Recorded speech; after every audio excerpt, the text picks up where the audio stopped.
2 जुलाई 1995 दिल्ली में अशोका रोड पर एक रात सब कुछ शांत था। लोग सो चुके थे, लेकिन एक तरफ से धुआं उठ रहा था। एक तंदूर में कुछ जल रहा था और फिर एक औरत की चीख ने सबकी नींद उड़ा दी। पुलिस कांस्टेबल जो पास ही था दौड़ के आया और जब उसने देखा वो खुद कांप गया। तंदूर में एक इंसान की लाश जल रही थी और वो थी 29 साल की नैना साहनी। नैना एक सिंपल घर की लड़की थी। उसके पिता एक ऑर्डिनेंस फैक्ट्री में स्टोर कीपर थे, लेकिन नैना ऑर्डिनरी नहीं थी। वो एम्बिशियस थी और एकदम बोल्ड थी। अपनी ज़िंदगी अपने हिसाब से जीना चाहती थी। श्यामा प्रसाद मुखर्जी कॉलेज में पढ़ते वक्त ही पॉलिटिक्स में घुस गई। NSCY की ऑल इंडिया गर्ल्स कन्वेनर भी बन गई। पॉलिटिक्स करते करते उसने एक पायलट का लाइसेंस भी लिया। उसके पड़ोसी कहते थे वो ऐसी लड़की नहीं थी जो किसी के दबाव में आ जाए। फिर वो यूथ कांग्रेस में आई, जनरल सेक्रेटरी बनी दिल्ली यूथ कांग्रेस की, और वहीं मिलना हुआ सुशील शर्मा से। अब सुशील शर्मा की बात करते हैं। एक बैंक क्लर्क का बेटा, लोअर मिडिल क्लास बैकग्राउंड, लेकिन जहन में एक ही चीज़ थी, ऊपर जाना है और हर हाल में जाना है। दिल्ली यूनिवर्सिटी के सत्यवती कॉलेज में स्टूडेंट्स यूनियन का प्रेसिडेंट बना 1977 में। वहाँ से उसने अपनी पहचान बनाई। लोग कहते थे उसका एक निकनेम था चाकूमार, क्योंकि वो राइवल स्टूडेंट लीडर्स के पोस्टर्स चाकू मार कर फाड़ देता था। हाँ, पोस्टर्स फाड़ता था, लेकिन सिर्फ तब तक ही। उसके पास एक लाइसेंस्ड .32 रिवॉल्वर था। पॉलिटिकल राइवल्स को उठा के ले जाना ये उसके लिए आम बात थी। एक DCP को मारने का केस भी था उसके ऊपर, लेकिन पॉलिटिकल कनेक्शंस इतने मजबूत थे कि कोई उसका बाल भी बाका नहीं कर सकता था। 1989 में दिल्ली यूथ कांग्रेस का प्रेसिडेंट बन गया। यूनियन मिनिस्टर मुकुल वासनिक को प्योंगयांग से फ़ोन आया, डायरेक्टली पार्टी हाईकमांड से, सुशील को दिल्ली चीफ बना दो। ऐसी थी उसकी पावर। और फिर अप्रैल 1993 में नैना और सुशील की शादी हो गई। लेकिन सुशील ने शादी छुपाई। दोस्तों से कहा जब कुछ बन जाऊंगा तब अनाउंस करूंगा। एक पल के लिए सोच कर देखो, तुम्हारी शादी हो गई है और तुम्हारा पति दुनिया से छुपाता है कि तुम उसकी बीवी हो। नैना के लिए यह रिश्ता एक जेल बन रहा था। 3 साल बाद 2 जुलाई 1995 संडे की रात थी। रात के वक्त सुशील अपने मंदिर मार्ग फ्लैट में आया। उसने देखा नैना फ़ोन पे बात कर रही थी और साथ में शराब भी पी रही थी। सुशील को देखते ही नैना ने फ़ोन रख दिया। सुशील का शक जाग उठा और उसने तुरंत वही नंबर डायल किया। दूसरी तरफ से आवाज़ आई मतलूब करीम की। मतलूब नैना का क्लासमेट, साथ ही कांग्रेस वर्कर, और सुशील के अनुमान में नैना का यार। सुशील का दिमाग घूम गया। उसने अपनी पॉकेट से .32 बोर का रिवॉल्वर निकाला और फिर 3 गोलियां चलाई। पहली और दूसरी गोली नैना की खोपड़ी में और गर्दन में लगी और तीसरी गोली जाकर एयर कंडीशनर में लगी। नैना वहीं गिर गई। अब सुशील के सामने प्रॉब्लम थी कि लाश को ठिकाने कैसे लगाएं और सबूत कैसे मिटाएं। उसने नैना की लाश को बेडशीट में लपेटा, अपनी सफ़ेद मारुति कार में डाला और पहुंच गया अशोक यात्री निवास होटल के पास, जहां उसका खुद का रेस्टोरेंट था, बगिया बारबेक्यू। रात के 10:15 को सुशील वहां पहुंचा। उसने रेस्टोरेंट मैनेजर केशव कुमार को बुलाया और कहा दरवाज़ा बंद कर दो, कस्टमर्स और स्टाफ को भेज दो। केशव ने मना नहीं किया, आखिर सुशील उसका मालिक था। फिर सुशील ने गन्नी बैग मंगाया, लेकिन नैना की लाश उसमें नहीं समा पाई। टारपोलिन में लाश को अंदर ले जाया गया और फिर सुशील ने अपनी बीवी को तंदूर में डाला।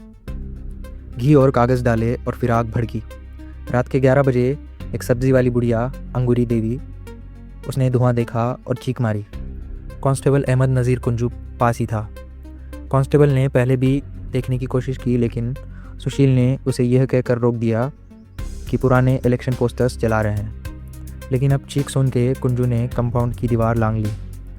उसने देखा 2 आदमी कागज़ और लकड़ियों से एक बड़ी आग को हवा दे रहे थे और तंदूर में से एक इंसान की लाश बाहर झांक रही थी।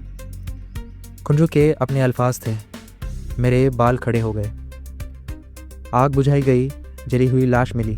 दोनों पैर घुटने से नीचे कटे हुए थे, दोनों बाहें कोहनियों से नीचे। पुलिस आई, केशव कुमार पकड़ा गया, लेकिन सुशील भाग चुका था। दिल्ली पुलिस ने अपनी तहकीकात शुरू कर दी। पहले तो लाश की पहचान करनी थी। मतलब करीम, नैना का दोस्त, स्टेशन पे आया। लाश की जली हुई नाक देखते ही उसने बनावट से पहचान लिया कि यह नैना ही थी। पहले पोस्टमार्टम रिपोर्ट आई लेडी हर्दिंगर मेडिकल कॉलेज से। रिपोर्ट ने कहा मौत जलने की वजह से हुई है। लेकिन दिल्ली पुलिस इस रिपोर्ट से संतुष्ट नहीं थी। रिपोर्ट पूरी पिक्चर नहीं बता रही थी। लेफ्टिनेंट गवर्नर ऑफ दिल्ली ने ऑर्डर दिया, दूसरी पोस्टमार्टम करो।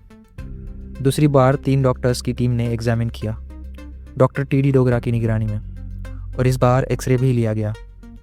एक्सरे ने सब बदल दिया, खोपड़ी में एक बुलेट और गर्दन में एक बुलेट।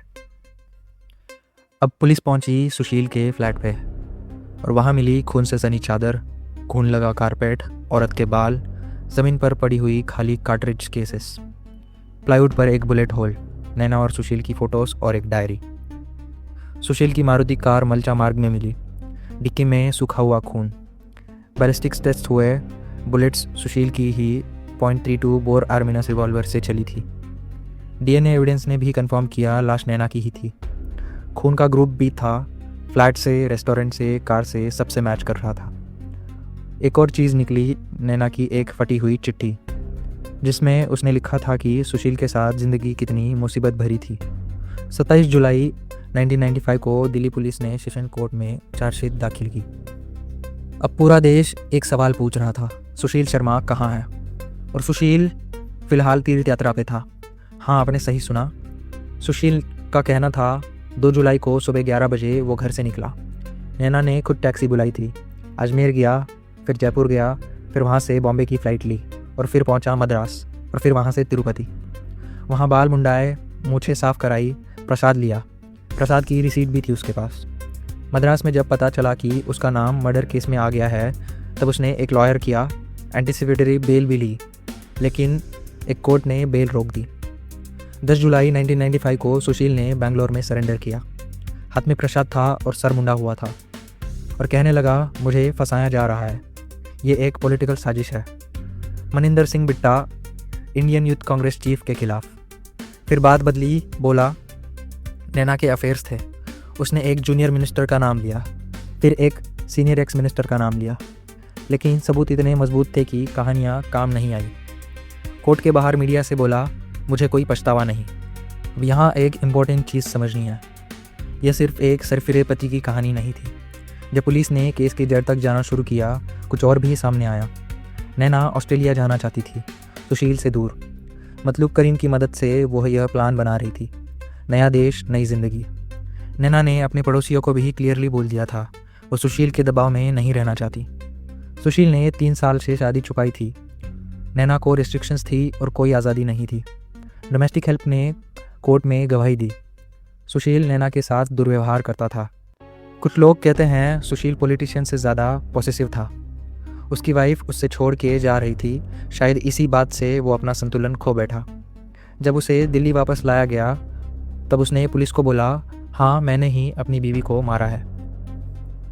7 नवंबर 2003 को ट्रायल कोर्ट ने सुशील शर्मा को मर्डर का दोषी करार दिया और मौत की सज़ा सुनाई, और केशव कुमार को 7 साल की कड़ी कैद।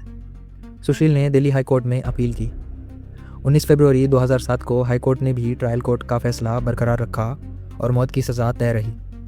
सुशील ने सुप्रीम कोर्ट में भी अपील की। 8 अक्टूबर 2013 को चीफ जस्टिस पी सतशिवम और जस्टिसेस रंजना देसाई और रंजन गोगोई की 3 जजेस की बेंच ने केस सुना। सुप्रीम कोर्ट ने कन्विक्शन बरकरार रखी, लेकिन मौत की सज़ा को लाइफ इम्प्रिजन में बदल दिया और कहा कि सुशील का कोई पुराना क्रिमिनल रिकॉर्ड नहीं था। यह क्राइम सोसाइटी के खिलाफ नहीं था, एक पर्सनली स्ट्रेन्ड रिलेशनशिप की वजह से हुआ था। बहुत लोगों को यह फैसला हैरान करने वाला लगा। आखिर एक औरत को गोली मारो, उसकी लाश को तंदूर में जलाओ और कोर्ट कहे क्रिमिनल रिकॉर्ड नहीं था, इसीलिए माफ़ी। 21 दिसंबर 2018 को दिल्ली हाई कोर्ट ने सुशील शर्मा की रिहाई का ऑर्डर दिया। दिसंबर 2018 में वो जेल से बाहर निकल आया। 23 साल, इतना वक्त गुजारा था सुशील ने जेल में। जेल में रहते हुए उसने एक किताब भी लिखी थी अपनी ज़िंदगी के बारे में, जेल के सिस्टम्स के बारे में, यहाँ तक कि अमेरिका और इंडियन जेल्स की तुलना भी की। और नैना साहनी 29 साल की थी जब मारी गई। एक औरत जो पॉलिटिक्स में आई, पायलट का लाइसेंस लिया, लाइफ अपने हिसाब से जीना चाहती थी, अपने पति से अलग होना चाहती थी, और यही सब बना उसकी मौत का कारण। यह केस इंडिया के लीगल हिस्ट्री में काफ़ी इम्पोर्टेंट है। डीएनए एविडेंस का यूज़, सेकेंड ऑटोप्सी का इम्पोर्टेंस, पहली रिपोर्ट गलत थी, दूसरी ने सच सामने लाया। मैक्सवेल पेरेरा जो डीसीपी थे इस केस में, उन्होंने एक पूरी बुक लिखी है इस पर, नाम है the tandoor murder, the crime that shook a nation and brought a government to its knees. लेकिन जो सवाल आज भी बचा हुआ है, क्या नैना को इंसाफ मिला? एक आदमी जो अपनी बीवी को गोली मारे, उसकी लाश जलाए, देश भर भागे और फिर 23 साल बाद खुला आसमान देखे और कहता है मुझे कोई पछतावा नहीं। तो आप ही सोचिए, क्या यही इंसाफ है?